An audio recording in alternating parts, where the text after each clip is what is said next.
மதுபான சாலை அனுமதி பத்திரத்தை வெளியிடாது வைத்திருப்பதுதான் அனுர அரசாங்கத்தின் ஊழல் ஒழிப்பு லட்சணமா? செல்வம் எம்பி கேள்வி. யாழ் பல்கலைக்கழக ஒழுக்காற்று உத்தியோகத்தர்களுக்கு எதிராக ஆணைக்குழுவில் முறைப்பாடு. ஜலனி பிரேமதாசவின் ஆதிக்கம், சஜித்துடன் முரண்பட தொடங்கியுள்ள கட்சி முக்கியஸ்தர்கள். இந்தியாவுடனான இரு ஒப்பந்தங்கள் உதய கமெண்டில் வெளிப்படுத்தியுள்ள தகவல்.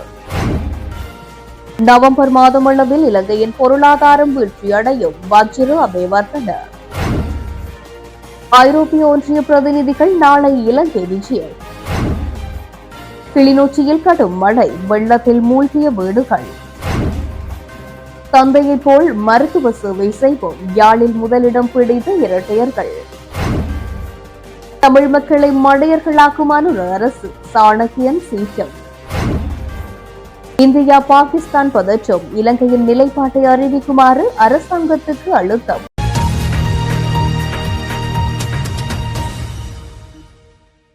தேர்தலில் வெற்றி பெற்றால் மதுபான சாலை அனுமதி பத்திரங்களை பெற்றவர்களின் பட்டியலை வெளியிடுவோம் என சொன்ன அனுரகுமார திசநாயக்க அரசாங்கம் இதுவரை காலமும் ஏன் அதனை வெளியிடவில்லை என சுட்டிக்காட்டிய பாராளுமன்ற உறுப்பினர் செல்வம் அடைக்கலநாதன், இதுதான் அவர்களின் ஊழல் ஒழிப்பு லட்சணமா எனவும் கேள்வி எழுப்பினார். யாழ்ப்பாணம் நல்லூர் இளங்கலைஞர் மண்டபத்தில் நேற்று இடம்பெற்ற ஜனநாயக தமிழ் தேசிய கூட்டணியின் உள்ளூராட்சி மன்ற வேட்பாளர்களின் அறிமுக கூட்டத்தில் கலந்து கொண்டு உரையாற்றும் போதே செல்வம் அடைக்கலநாதன் இதனை தெரிவித்தார். ஜேவிபியினுடைய அந்த கோர முகம் இன்றைக்கு வெளியிலே வர காத்திருக்கிறது. இந்த ஆணையரவு உப்பளத்திலே பேர் சிங்கள பேரை போட்டிருக்கிறார்கள் பக்கெட் வழியில். அதை தட்டி கேட்கின்ற போது உப்பு டேஸ்டா இருக்க, உப்பு சுவர் நல்லா இருக்கான்னு பாருங்க, பேரை பார்க்க வேண்டாம் என்று சொல்லுகின்ற விமல் ரத்நாயக்கா. இந்த பயங்கரவாத தடை சட்டத்தை எடுப்போம் என்று சொன்னவர்கள் இன்றைக்கு இந்த பயங்கரவாத தடை சட்டத்தை வைத்துக் கொண்டு கைதுகளை செய்கிறார்கள். புதிய அரசியல் சாசனம் எழுதுவோம் என்று சொன்னவர்கள் அதை பற்றி சிந்திக்கிறார்கள் இல்லை. இப்படி மக்களை ஏமாற்றுகின்ற ஜனாதிபதி இன்றைக்கு உப்பின் விலை 300 ரூபாய், தேங்காயின் விலை அதைவிட மேல். அன்றாடம் சீவிக்கின்ற மக்களை பற்றி சிந்திக்காத இந்த அரசு 6 மாசத்தில் என்ன சாதிக்க போகிறது? தேர்தல்கள் வந்தால் அங்கங்க கைதுகள் நடைபெறும். முதல் தேர்தலில் நாமலை விசாரித்தார்கள். அதற்கு பிறகு நாமளுடைய தம்பியை விசாரித்தார்கள். ஆனால் ஒன்றும் அவர்களால் புடுங்க முடியவில்லை. அவர்கள் வெளியிலே தான் இருக்கிறார். ஆனால் இப்பொழுது பிள்ளையானை பிடித்திருக்கிறார்கள். இந்த உயிர்த்த ஞாயிறு சம்பந்தமாக அவரை விசாரிப்போம் என்று நான் ஒன்றை சொல்லிக்கொள்ள விரும்புகிறேன். பிள்ளையானுக்கு எதிர்த்து கதை சொல்வதற்கான அருகதையை இழந்து விட்டார் பிள்ளையான். இல்லாட்டி தமிழ் தரப்பு நிச்சயமாக அவருக்கு கொதித்து எழுந்திருக்கும் அவருடைய கைதை.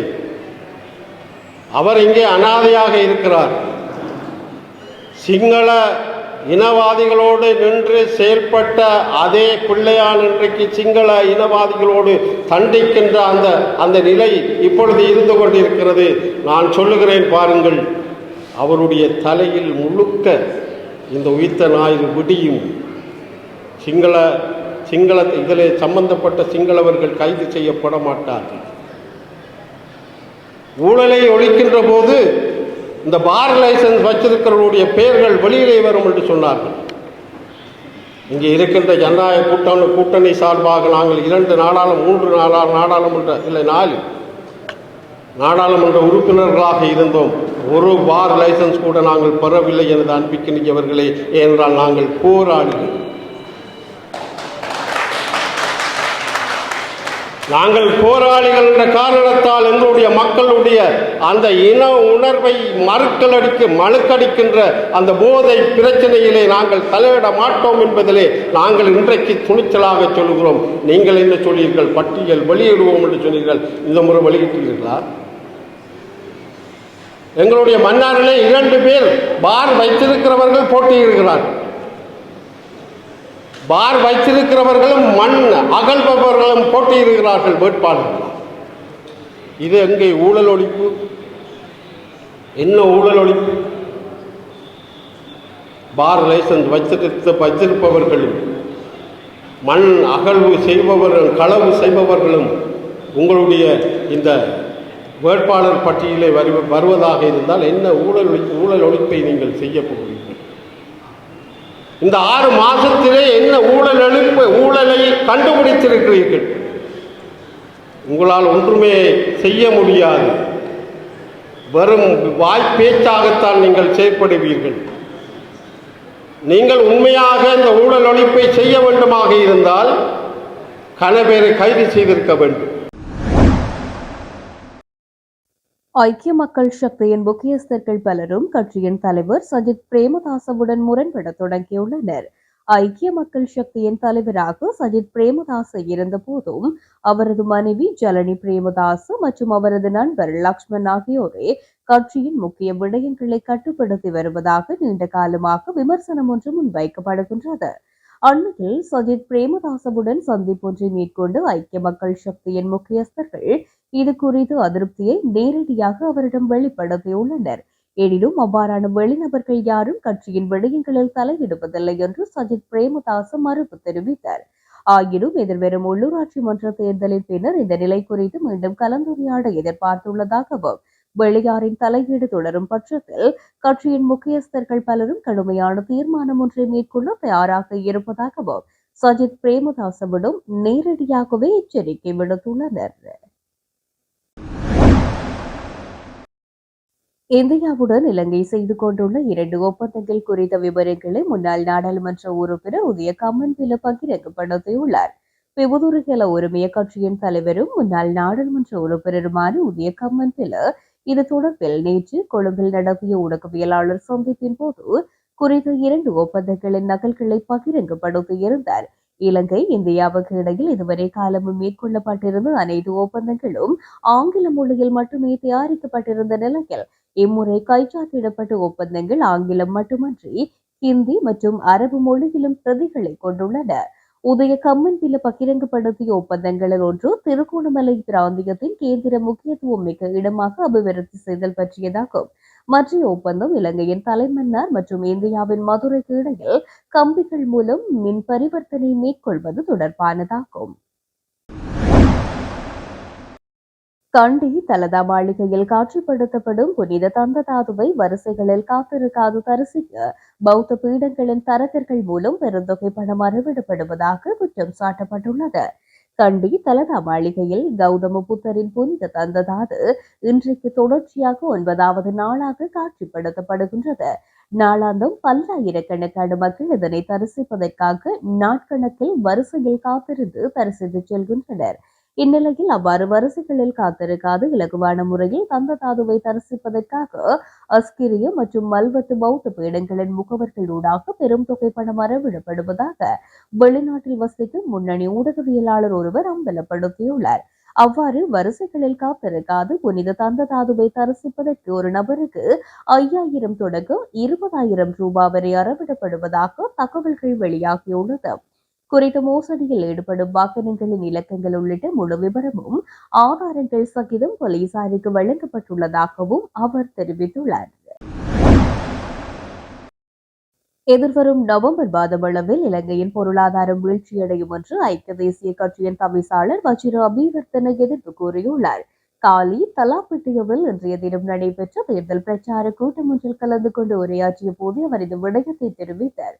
அங்கு தொடர்ந்து உரையாற்றிய அவர் எதிர்வரும் நவம்பர் மாதமளவில் இலங்கையின் பொருளாதாரம் மீண்டும் வீழ்ச்சியுறும். தற்போதைக்கு நாடு பயணிக்கும் திசையை கொண்டும் எனது பொருளாதார அறிவை கொண்டும் அதனை உறுதியாக குறிப்பிட்டுக் கொள்ள விரும்புகின்றேன்.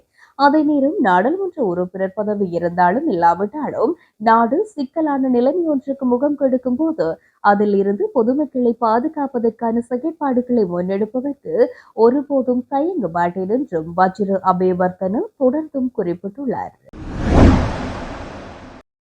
உள்ளூராட்சி தேர்தல் காலத்தில் பாதாள உலக நடவடிக்கைகளை தடுப்பதற்காக நடவடிக்கை எடுக்கப்பட்டுள்ளது. இதற்காக பாதுகாப்பு படையினரின் ஆதரவுடன் புதிய மற்றும் விரிவான பாதுகாப்பு திட்டத்தை போலீசார் ஆரம்பித்துள்ளனர். இந்த பாதுகாப்பு திட்டத்தில் போலீஸ் சிறப்பு படையை சேர்ந்த போலீஸ் அதிகாரிகள், அரசு புலனாய்வு அமைப்புகள் மற்றும் சாதாரண உடையில் போலீஸ் அதிகாரிகள் ஈடுபடுத்தப்படுவார்கள் என தெரிவிக்கப்பட்டுள்ளது. கூடுதலாக நடமாடும் ரோந்துகள் மற்றும் பாதுகாப்பு மோட்டார் சைக்கிள் பிரிவும் செயல்படுத்தப்பட்டுள்ளன. கொலன்னாவை உள்ளூராட்சி மன்ற தேர்தல் வேட்பாளர் டான் பிரயசாத்தின் கொலையை தொடர்ந்து சில நபர்களின் தொடர்புகளின் அடிப்படையில் பாதாள உலக குற்றங்கள் நடந்திருக்கலாம் என்றும் போலீசார் சந்தேகிக்கின்ற நிலையில் இந்த நடவடிக்கை எடுக்கப்பட்டுள்ளது. ஜிஎஸ்பி பிளஸ் சலுகை தொடர்பில் கலந்துரையாட ஐரோப்பிய ஒன்றிய பிரதிநிதிகள் நாளைய தினம் இலங்கைக்கான விஜயம் ஒன்றை மேற்கொள்ள உள்ளனர். ஐரோப்பிய நாடுகளுக்கான ஏற்றுமதிகளின் போது இலங்கைக்கு வழங்கப்பட்டுள்ள ஜிஎஸ்பி பிளஸ் சலுகையை தொடர்ந்தும் வழங்குவதற்கான நிபந்தனைகளில் ஒன்றாக 27 சர்வதேச பிரகடனங்கள் தொடர்பில் இலங்கை அடைந்துள்ள முன்னேற்ற நிலை குறித்து ஆராய்வதே இவர்களின் விஜயத்தின் நோக்கமாகும். ஏப்ரல் 28ஆம் தேதி இலங்கை வந்தடையும் ஐரோப்பிய ஒன்றிய பிரதிநிதிகள் குழு எதிர்வரும் மே மாதம் 7ஆம் தேதி வரை இலங்கையில் தங்கியிருந்து இது தொடர்பான மீளாய்வுகள் மற்றும் கலந்துரையாடல்களை மேற்கொள்ள உள்ளது. இலங்கையின் ஆகக்கூடிய அளவில் ஏற்றுமதிகளை மேற்கொள்ளும் நாடுகளின் பட்டியலில் ஐரோப்பிய ஒன்றியம் 2ஆம் இடத்தில் உள்ளது. ஐரோப்பிய ஒன்றிய நாடுகளுக்கு இலங்கை வருடாந்தம் $3 பில்லியன் பெறுமதியான ஏற்றுமதிகளை மேற்கொண்டு வருகின்றமை குறிப்பிடத்தக்கது. கிளிநொச்சியில் பெய்த கடும் மழை காரணமாக ஆங்காங்கே வெள்ள அனர்த்தம் ஏற்பட்டுள்ளதாக செய்திகள் வெளியாகியிருந்தன. இன்றைய தினம் சுமார் 1 மணி நேரம் பெய்த மழையினாலேயே இவ்வாறாக வெள்ளம் ஏற்பட்டிருக்கின்றது. அத்துடன் பெரும்பாலான வீதிகளில் ஏற்பட்ட வெள்ளம் காரணமாக பொதுமக்களின் போக்குவரத்து சில மணி நேரம் நெருக்கடிக்குள்ளானதாக சுட்டிக்காட்டப்படுகின்றது. மேலும் பொதுமக்களின் வீடுகளுக்குள்ளும் வெள்ள நீர் சென்றமையினால் அவர்களின் இயல்பு வாழ்க்கை பாதிப்படைந்திருக்கின்றது. நகர்ப்புறங்களில் அமைக்கப்பட்டுள்ள முறையற்ற மதில்கள் காரணமாக வெள்ள நீர் வடிந்தோட முடியாத நிலையில் வீடுகளுக்குள்ளும் வீதிகளிலும் வெள்ளம் ஏற்பட்டுள்ளதாக மக்கள் விசனம் தெரிவித்துள்ளனர். இந்த நிலையில் வீடுகளுக்குள் புகுந்த வெள்ள நீரை வெளியேற்ற முடியாத பொதுமக்கள் சிரமங்களை எதிர்கொண்டுள்ளமை குறிப்பிடத்தக்கது. நாமும் எமது அப்பாவை போல் பொதுமக்களுக்கு சிறந்த வைத்திய சேவையை வழங்குவோம் என காப்போது உயர்தர பரீட்சையில் யாழ் மாவட்டத்தில் உயிரியல் பிரிவில் முதல் 2 இடங்களை பெற்ற இரட்டை சகோதரர்கள் தெரிவித்துள்ளனர். யாழில் இன்றைய தினம் ஊடகங்களுக்கு கருத்து தெரிவிக்கும் போது அவர்கள் இவ்வாறு குறிப்பிட்டனர். எனது பேர் சரவணன். நான் மாவட்ட ரீதியில் உயிரியல் பிரிவில் 2ஆம் இடத்தையும் தேசிய ரீதியில் 5ஆம் இடத்தையும் பெற்றுள்ளேன். எனது இலக்கு ஒரு எதிர்காலத்தில் ஒரு சிறந்த வைத்தியனாக எங்கள் அப்பாவைப் போல ஒரு சேவையை செய்ய வேண்டும் என்பதே ஆகும். மேலும் எங்களுக்கு கற்பித்த ஆசிரியர்களுக்கும் அதிபர் மற்றும் பெற்றோர்களுக்கும் என் சக நண்பர்களுக்கும் இந்த நேரத்தில் நன்றியை தெரிவித்துக் கொள்கிறேன். மேலும் நாங்கள் எங்களுக்கு ஜூனியராக இருக்கிற ஆட்களுக்கு நாங்கள் தெரிவித்துக் கொள்ள வேண்டியது, நீங்கள் டைம் மேனேஜ்மெண்ட்டோட பேப்பர் செய்ய நீங்கள் டைமை மேனேஜ்மெண்ட் பண்ணி செஞ்சு பார்க்கணும். இப்போ ஒரு ஸ்ட்ரக்சர் செகண்ட் பார்ட் நீங்கள் செய்கிறீங்கள்டா ஸ்ட்ரக்சரை ரெண்டையும் சேர்த்து ஒரே டைமில் செஞ்சு முடிக்கணும். அப்போ நீங்கள் ஒரு ஸ்ட்ரக்சரையும் ஒவ்வொன்றா தனித்தனியாக ஒவ்வொரு நேரத்துலையும் செஞ்சு முடியக்கூடாது. அப்போ அடுத்ததாக நீங்கள் சுயமாக படிக்கிறதுக்கு ஒரு நேரத்தை ஒதுக்கி வச்சுருக்கணும். இப்போ நீங்கள் ஒரு நெடுக நேரம் நீங்கள் கிளாஸ்லேயும் முடித்து திருப்பி படுத்துட்டீங்கள்டா பிறகு சுயமாக படிக்கிறதுக்கு நேரம் இருக்காது. அப்போ அது உங்களோட மெமரியை பாதிக்கும். அப்போ நீங்கள் பரீட்சையில் கூடிய புள்ளிகளை பெற்றுக்கொள்ள முடியாது. அப்போ நீங்கள் அந்த நேரத்தை ஒதுக்கி கொள்ளக்கூடியதாக இருக்கணும். மேலும் இந்த சந்தர்ப்பத்துக்கு நன்றி, வாய்ப்பு கொடுத்த அனைவருக்கும் இந்த நேரத்தில் நாங்கள் நன்றியை தெரிவித்துக் கொள்கின்றோம். இப்போ எங்களது அம்மா இப்போ வரைக்கும் எல்லா கிளாஸுக்கும் ஏற்றிக்கொண்டு தான் தெரியுவா. அதே நேரத்தில் அப்பாவும் முடியானவரை எங்களுக்கு உறுதியாக தான் இருக்கிறவர். ஸோ அந்த நேரத்தில் எங்களுக்கு 2 பேருக்கும் இந்த நேரத்தில் நன்றியை தெரிவித்துக்கணும். மகிழ்ச்சியாக இருக்கிறது. இது இந்த வாய்ப்புக்கு கிடைத்து நாங்கள் பெருமை அடைகிறோம். நாங்கள் ஏற்கனவே ஆக முன்னுக்கு வரலாம் என்று எதிர்பார்த்திருந்தோம். பட் இப்போ நாங்கள் ஃபஸ்ட் செகண்டாக வந்தது கிடைக்கப்பட்டது மகிழ்ச்சியாக இருக்குது. ஜனாதிபதி அனுரகுமார திசுநாயக்க தலைமையிலான தேசிய மக்கள் சக்தி அரசாங்கம் தமிழ் மக்களை மடையர்களாக இருப்பார்கள் என்கின்ற எண்ணத்துடன் செயற்படுவதாக நாடாளுமன்ற உறுப்பினர் ராசமாணிக்கம் சாணக்கியன் தெரிவித்துள்ளார். மன்னாரில் நேற்று இடம்பெற்ற உள்ளூராட்சி மன்ற தேர்தல் கூட்டத்தின் போது அவர் மேற்கண்டவாறு குறிப்பிட்டிருக்கின்றார். அவர் மேலும் உரையாற்றியிருப்பதாவது: இலங்கை தமிழரசு கட்சிக்கு வடக்கு கிழக்கில் கடந்த பாராளுமன்ற தேர்தலில் கிடைக்கப்பெற்ற வாக்குகளை விட இம்முறை இடம்பெறவுள்ள உள்ளூராட்சி மன்ற தேர்தலில் அதிகளவான வாக்குகள் கிடைத்தால் மட்டுமே நாங்கள் நாடாளுமன்றத்திலே தமிழ் மக்களின் பிரச்சினைகள் குறித்து பேசுகின்ற போது எமது உரைகளுக்கான அங்கீகாரம் கிடைக்கும். இந்த நாட்டிலே அரசியல் தீர்வு என்பது ஒரு முக்கியமான விடயம். நிரந்தரமான அரசியல் தீர்வு என்பது சமஸ்தி முறையில் கிடைக்க வேண்டும் என்பதை எமது கட்சியின் பொதுச் செயலாளர் கூறியிருந்தார். இந்த நாட்டிலே எமது மக்களுக்கு நிரந்தரமான அரசியல் தீர்வு இல்லாதுவிட்டால் இந்த நாட்டிலே எமக்கு நிரந்தரமாக வாழ்வு இல்லை என்பதையும் அவர் இந்த வேளை கூறியிருந்தார். இந்த நாட்டிலே தமிழ் மக்களுக்கு நிரந்தரமான ஒரு அரசியல் தீர்வு வேண்டும் என தமிழ் மக்கள் சொல்வதை நாங்கள் மீண்டும் ஒரு முறை எடுத்துச் சொல்வதற்கு இந்த உள்ளூராட்சி மன்ற தேர்தலை நாங்கள் சரியான முறையில் பயன்படுத்த வேண்டும்.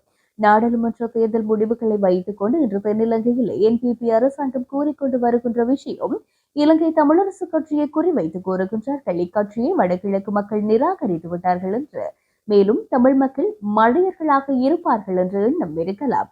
அதை மாற்றி அமைப்பதற்கான ஒரு தேர்தலாக இத்தேர்தல் அமைய வேண்டும் எனவும் சாணக்கியன் கூறியிருந்தார். இன்னும் 5 வருடங்களில் 5ஆம் தர புலமை பரிசில் பரீட்சை முற்றாக ஒழிக்கப்படும் என அரசு தரப்பினர் தெரிவித்துள்ளனர். உலகத்தில் உள்ள மிக மோசமான பரீட்சை 5ஆம் தர புலமை பரிசில் பரீட்சை என்றும் அவர்கள் விமர்சித்துள்ளனர். குறித்த விடயங்களை தேசிய மக்கள் சக்தியின் நாடாளுமன்ற உறுப்பினர் சாந்த பத்மகுமார் தெரிவித்திருக்கின்றார். அவர் மேலும் கருத்து தெரிவிக்கையில், புலமை பரிசில் பரீட்சையை தடை செய்யாததால் வசதி வாய்ப்புகள் உள்ள பாடசாலைகளுக்கு பின்தங்கிய பாடசாலை மாணவர்கள் செல்வதற்கான வாய்ப்பு இல்லாமல் போகின்றது. எதிர்காலத்தில் பின்தங்கிய பாடசாலைகளை இல்லாமல் செய்யப்பட்டு அனைத்து பாடசாலைகளுக்கும் வசதிகள் செய்து கொடுக்கப்படும். எதிர்வரும் 5 வருடங்களில் 5ஆம் தர புலமை பரிசில் பரீட்சை முற்றாக இல்லாதொழிக்கப்படும் எனவும் நாடாளுமன்ற உறுப்பினர் சாந்த பத்மகுமாரும் தெரிவித்துள்ளார். இந்தியாவிற்கும் பாகிஸ்தானுக்கும் இடையில் பதற்றங்கள் மேலும் அதிகரிக்கும் பட்சத்தில் இலங்கையின் நிலைப்பாட்டை அறிவிக்குமாறு எதிர்க்கட்சிகளிடமிருந்து அரசாங்கத்துக்கு அழுத்தம் கொடுக்கப்படுகின்றது. அண்மையில் இந்தியாவுடன் கையெழுத்திடப்பட்ட பாதுகாப்பு ஒத்துழைப்பு ஒப்பந்தத்தின் கீழ் அரசாங்கத்தின் நிலைப்பாட்டை இந்த நாட்டு மக்கள் அறிய தகுதியானவர்கள் என ஸ்ரீலங்கா பொதுஜன பெரமுனவின் தேசிய அமைப்பாளர் நாமல் ராஜபக்ஷ தெரிவித்துள்ளார். இலங்கை அமைதியை விரும்பும் நாடு என்றும் பிராந்தியத்தில் பதற்றங்கள் போராக மாறினால் அரசாங்கம் என்ன செய்யும் என்பதை அறிவிக்க வேண்டும் என்றும் அவர் கூறியிருந்தார். இதேபோல இந்தியாவுக்கும் பாகிஸ்தானுக்கும் இடையே முழுமையான போர் ஏற்பட்டால் இலங்கையின் நிலைப்பாடு குறித்து பொதுமக்களுக்கு தெரிவிக்கப்பட வேண்டும் என ஐக்கிய மக்கள் சக்தியின் நாடாளுமன்ற உறுப்பினர் ஹர்ஷடி சில்வா தெரிவித்திருக்கிறார். இந்தியாவுடன் கையெழுத்திடப்பட்ட பாதுகாப்பு ஒத்துழைப்பு ஒப்பந்தத்தை கருத்தில் கொண்டு இது தொடர்பாக அரசாங்கம் தனது நிலைப்பாட்டை அறிவிக்க வேண்டும் என்றும் அவர் கூறியுள்ளார். புரிந்துணர்வு ஒப்பந்தத்தின் உள்ளடக்கங்கள் குறித்து நாடாளுமன்றத்துக்கு விளக்கப்பட வேண்டும் என ஹர்ஷடி சில்வா மேலும் தெரிவித்துள்ளார். தமிழ் மக்களுடைய அரசியல் அபிலாஷை அப்படியேதான் இருக்கின்றது, அதில் மாற்றமில்லை என்பதை நாட்டுக்கும் உலகுக்கும் சொல்லுவதற்கு இந்த தேர்தலை தமிழ் மக்கள் பயன்படுத்த வேண்டும் என்று முன்னாள் பாராளுமன்ற உறுப்பினர் எம்.ஏ. சுமந்திரன் தெரிவித்தார். வவுனியா புழையங்குளத்தில் இடம்பெற்ற தமிழரசு கட்சியின் பிரச்சார கூட்டத்தில் கலந்து கொண்டு கருத்து தெரிவிக்கும் போதே அவர் இவ்வாறு குறிப்பிட்டார். நாங்கள் தான் இன்றைக்கும் பிரதான தமிழ் கட்சி, அதில் மாற்றமில்லை. இலங்கை தமிழரசு கட்சி தான் இன்றைக்கும் முதன்மையான தமிழ் கட்சி, அதில் மாற்றமில்லை. ஆனால் தேர்தல் முடிவுகளை வைத்து, அந்த தேர்தல் முறைமையினாலே ஏற்பட்ட பிரதிபலன்களை வைத்து ஆட்சிக்கு வந்திருக்கிறவர்கள் என்ன சொல்ல நினைக்கிறார்கள்? தமிழ் மக்களுடைய ஆணையம் எங்களுக்கு தான் இருக்கிறது, தமிழ் மக்களுடைய ஆணையம் எங்களுக்கு தான் கொடுக்கப்பட்டிருக்கிறது. ஆகவே தமிழ் தேசிய பிரச்சனை என்றெல்லாம் சொல்லுகிற விடயங்களை நாங்கள் பார்த்துக்கொள்கிறோம். எங்களுக்கு தெரியும் என்ன தீர்வு கொடுக்கணும். அதிகார பகிர்விலே நம்பிக்கை இல்லாதவர்கள், அவர்களுக்கு அதிகார பகிர்வில் நம்பிக்கை இல்லை. வடக்கு கிழக்கு இணைப்பை நீதிமன்றம் சென்று பிரித்தவர்கள், ஒரு மனிதாபிமான கட்டமைப்பு சுனாமிக்கு பிறகு அன்று எங்களுடைய பிரதேசங்களை ஆண்டு கொண்டிருந்த தமிழீழ விடுதலை புலிகளோடு அன்றைய அரசாங்கம் ஒரு ஒப்பந்தம் செய்து இந்த மனிதாபிமான வேலைகளை திறமாக செய்ய முடியும் என்று பி டாம்ஸ் என்ற ஒரு ஏற்பாட்டை செய்தபோது அதற்கு எதிராக நீதிமன்றத்துக்கு போனவர்கள்.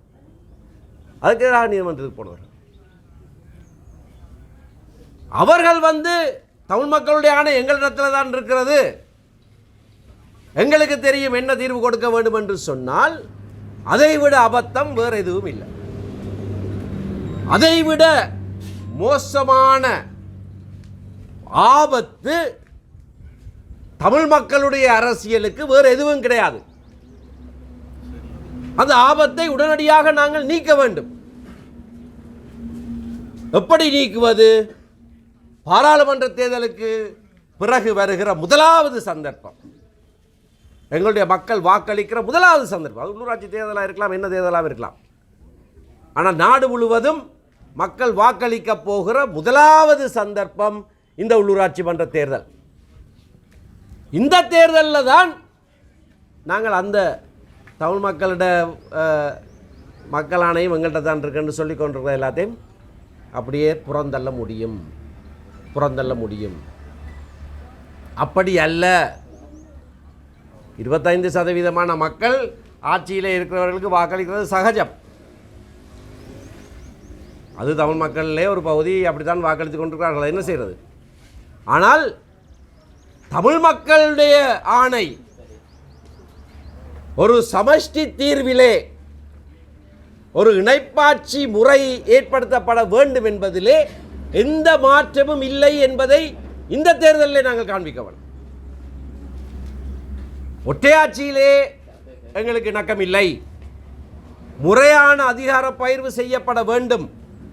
ஆட்சி அதிகாரங்கள் முறையாக எங்களுக்கும் பகிர்ந்தளிக்கப்பட வேண்டும். நாங்கள் எண்ணிக்கையிலே சிறுபான்மையினராக இருக்கலாம், ஆனால் நாங்கள் ஒரு மக்கள், நாங்கள் ஒரு தேசம். சர்வதேச சட்டத்திலே எங்களுக்கு அந்த உரித்து உண்டு. அதை செய்ய வேண்டும் என்று சொல்லுகிற மக்கள் தீர்ப்பு தேர்தல்களிலே இருந்துதான் வருகிறது.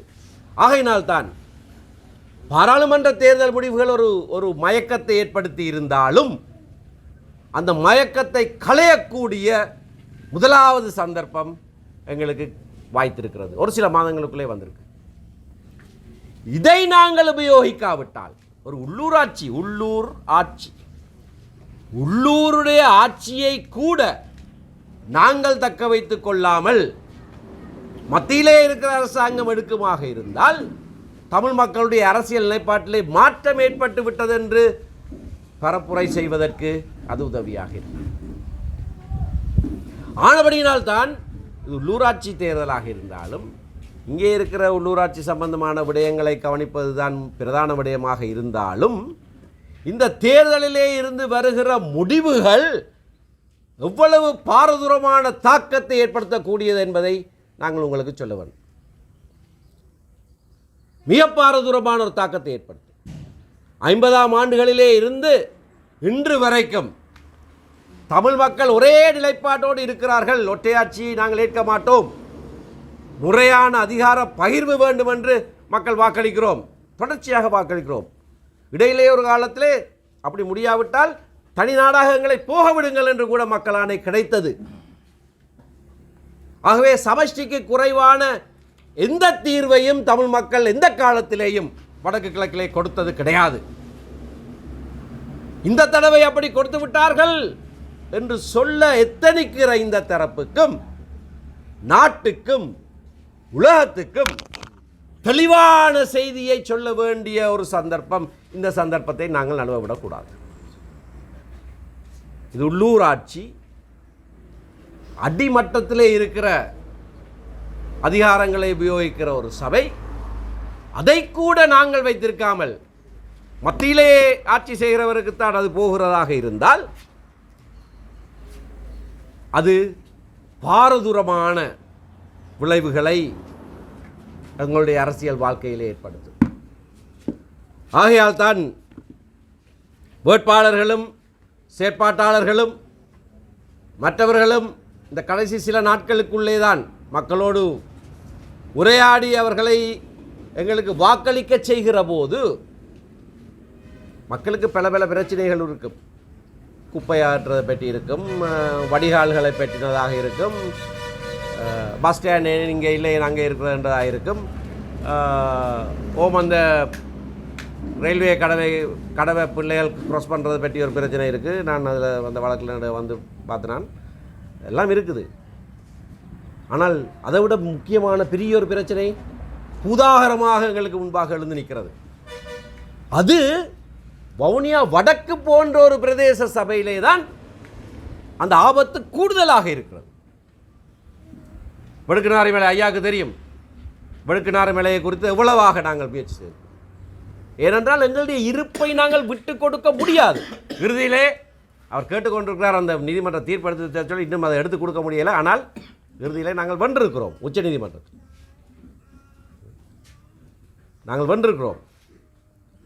ஆகவே நாங்கள் இயன்ற முயற்சிகள் அனைத்தையும் செய்வது இந்த பிரதேசம் தமிழ் பிரதேசம் என்கின்ற அடையாளத்திலே இருந்து மாறிவிடக்கூடாது என்பதற்காக. ஆனால் அதிலே அதை சொல்லுவது எது? நாங்கள் வாயாலே சொல்றது போதாது. மக்கள் தங்கள் வாக்குகளாலே சொல்ல வேண்டும். மக்கள் தங்களுடைய வாக்குகளாலே சொல்லுகிற போதுதான் சாணக்கியன் பாராளுமன்றத்திலே எழுந்து நின்று குரல் கொடுக்க முடியும். எங்களுடைய மக்களுடைய தீர்ப்பை கேளுங்கள் என்று அவர் கர்ச்சிக்க முடியும். மக்களுடைய தீர்ப்பு இல்லாவிட்டால் அவர் மட்டக்களவு மட்டும் தான் பேசிட்டு போக வேண்டியிருக்கு. ஆகையினால இந்த கர்ச்சனையை வடக்கிலேயும் நோக்கினதாக, வடக்கிலே இருந்தும் வருவதாக இருக்க வேண்டுமாக இருந்தால் இங்கே இருக்கிற வாக்காளர்கள் தான் அந்த உந்துதலை அவருக்கு கொடுக்க வேண்டும். அப்பொழுதுதான் அங்கே நின்று அவர்களுக்கு புரிகிற அவர்களுடைய பாஷையிலேயே அவர் சொல்லக்கூடியதாக இருக்கு. நீங்கள் ஒன்றும் வாலாட்ட முடியாது, இது எங்களுடைய பிரதேசம், எங்களுடைய மக்கள் தெளிவாக சொல்லியிருக்கிறார்கள் என்று சொல்லக்கூடியதாக இருக்கு. ஆனபடினால இருக்கிற கொஞ்ச நாட்கள் அந்த மணி நேரங்கள் முழு மூச்சாக மக்களை வாக்களிக்க பண்ண வேண்டும். அதுவும் இலங்கை தமிழரசு கட்சிக்கு வாக்கிட்டாங்க. மற்ற தமிழ் கட்சியில் நாங்கள் விமர்சிக்கல. இப்படியான ஒரு ஆபத்து இருக்கிற போது நாங்கள் எங்களுடைய தமிழ் கட்சியில் பலர் எல்லாம் சொல்கிறார்கள். சிலர் சொல்லுகிற கருத்துக்களை பார்த்தால் நான் ஏதோ ஜனாதிபதி தேர்தலில் போட்டிக்கிற மாதிரி நான் தான் வேட்பாளர் மாதிரி தான் பேசிக்கொண்டு திரிகிறார்கள். பேசட்டும், எங்களுக்கு அதை பற்றி கவலை இல்லை, எங்களுக்கு அது கரிசனை இல்லை. எங்களுக்கு தேவை தமிழ் மக்களுடைய அடிப்படையான அரசியல் அபிலாஷை அப்படியே தான் இருக்கிறது, அதில் மாற்றமில்லை. ஆனால் அதை சொல்லுவது எப்படி? எல்லா தமிழ் கட்சியிலும் வாக்களித்து சிற விட்டு அதை சொல்ல முடியாது. ஒருமுகப்படுத்தி எங்களுடைய வாக்குகளை சமஷ்டி கட்சிக்கு, நாங்கள் தானே சமஷ்டி கட்சி, எங்களோட கட்சியின் பேரே சமஷ்டி கட்சி, வேறு ஆக்களுக்கு போக வேண்டிய அவசியம் இல்லை. அவர்களும் இப்போ சமஷ்டிட்டு வந்துட்டார்கள். முந்தி இப்போ சமஷ்டியை இழிவாக பேசி கொண்டிருந்தவர்கள்லாம் இன்றைக்கு சமஷ்டின்னு சொல்ல நல்ல விஷயம். அவர்களும் நாங்களும் செய்து கொள்கிறோம். நீங்களும் அதே அரசியலுக்கு இன்றைக்கு வந்துட்டீங்க, நல்லது.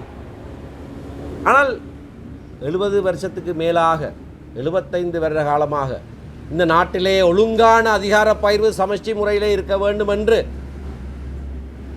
ஒரே நிலைப்பாட்டிலே இருக்கிற தமிழரசு கட்சிக்கு அந்த வாக்குகளை கொடுத்தால் எங்களுடைய அரசியல் நிலைப்பாட்டிலே ஒரு உறுதி இருக்கும். எங்களுடைய அரசியல் நிலைப்பாட்டிலே மாற்றம் இல்லை என்கின்ற மிக கனமான செய்தி சொல்லப்படும், அது கேட்கப்படும். ஆகையால் அன்பான உறவுகளே, மற்ற எல்லா விடயங்களையும் ஒரு பக்கத்தில் வச்சுட்டு இந்த தேர்தலில் ஒரு முக்கியமான தேர்தலாக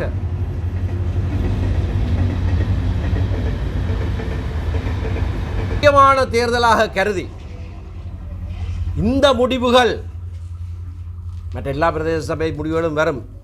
ஆனால் இவ்வளவுதான் முயற்சி செய்து இனப்பெரம்பலை மாற்ற எத்தனித்த வவுனியா வடக்கு பிரதேச சபையிலே இருக்கிற தமிழ் மக்களும் ஒன்றாக நின்று ஒரே செய்தியை சொல்லி இருக்கிறார்கள் என்கின்ற செய்தி வர வேண்டும்.